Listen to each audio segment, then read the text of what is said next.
Hello friends, welcome you all. आज मैं आपको जो वीडियो दिखा रहा हूँ, देखिए बात करेंगे बहुत important concept, big fall, big jump, then big correction.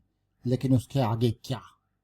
ऐसे स्टॉक्स जब भी आपको देखने को मिलते हैं जो इस तरीके के प्राइस एक्शन को सेटिस्फाई करते हैं, उन स्टॉक्स में पेशेंस बहुत इंपॉर्टेंट, और उसके बाद जो आपको सिचुएशन देखने को मिलती है एक हाई प्रोबेबिलिटी की, तो उसको समझेंगे, सीखने की कोशिश करेंगे। तो चलिए सीधे आपको लेके चलते हैं ऐसे स्टॉक्स के ऊपर, और आगे प्राइस एक्शन की सीरीज बहुत इंपॉर्टेंट है।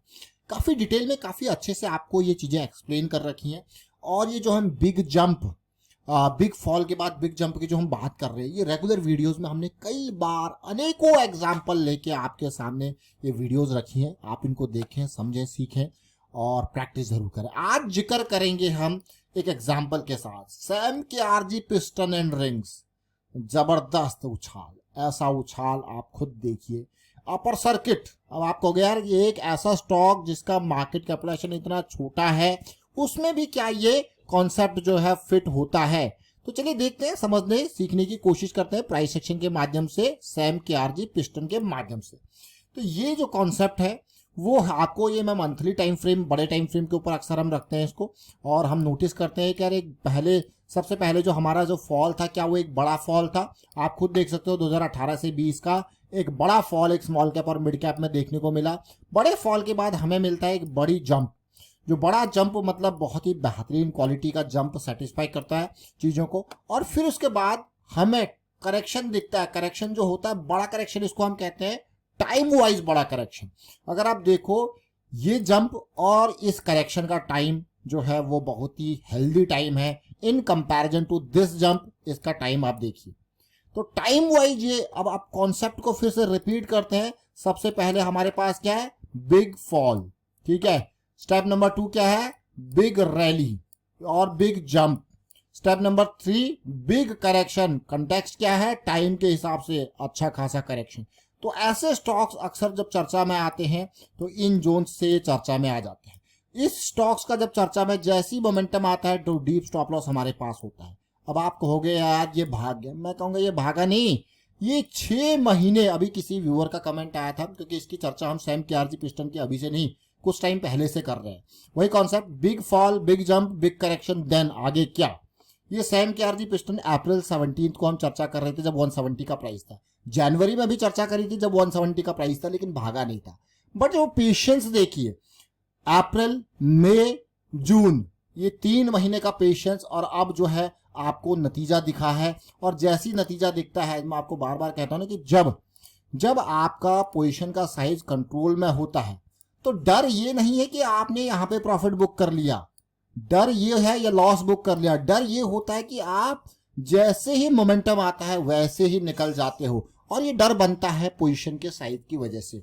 क्योंकि आपने अगर कंट्रोल्ड वे में पोजीशन का साइज रखा है, जैसे कि ये ऑलरेडी एक स्मॉल कैप कैटेगरी का, मैं कहूंगा इवन माइक्रो कैप कैटेगरी का स्टॉक है, 100-200 करोड़ का मार्केट कैपिटलाइजेशन जिसका है, ऐसे स्टॉक्स में वैसे ही पोजीशन कम जो है क्वांटिटी जो है बनानी चाहिए। क्यों? क्योंकि आपको नहीं पता कल को क्या हो सकता है ना। उस अनसर्टेनिटी को, मार्केट में देखिए डायनेमिक नेचर ऑफ मार्केट है, यहाँ कुछ भी गारंटीड नहीं है। This is the first step, understand this.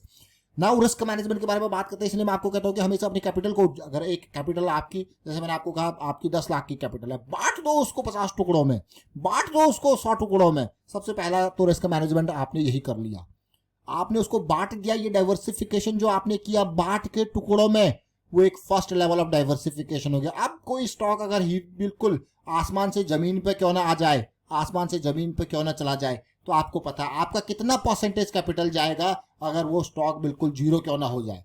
तो this is first risk management, जो आप अपनी होल कैपिटल के हिसाब से उसको डिस्ट्रीब्यूट करके बांट के जा रहे हो। कि आपको पता है कि ऐसा तो है नहीं कि भाई आप पूरी कैपिटल एक पे लगा रहे हो, तो आपने टुकड़ों में बांट दी। ये फर्स्ट रिस्क मैनेजमेंट। अब हर टुकड़े पे रिस्क मैनेजमेंट, जैसे मान लो आपने स्टॉक को खरीदा, मैं एक राउंड ऑफ फिगर लेके चल रहा हूँ, 180 पे आपने बाई किया, आपका स्टॉप लॉस था बिल्कुल डीप से डीप करे तो 120।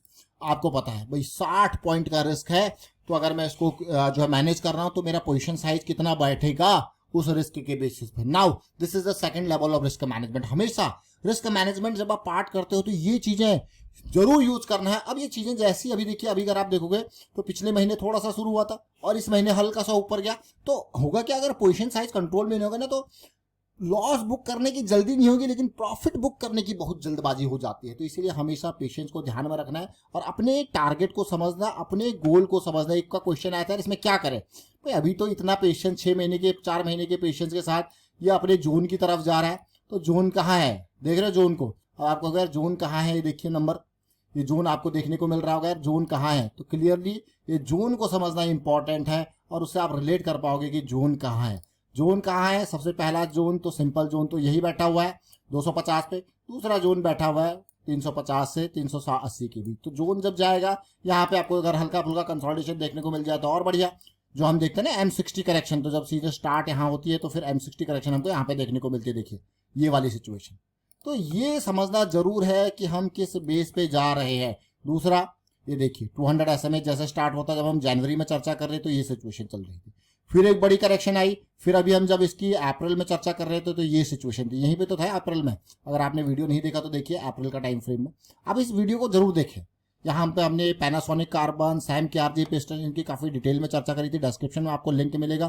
क्योंकि तब तक प्राइस भागा नहीं था।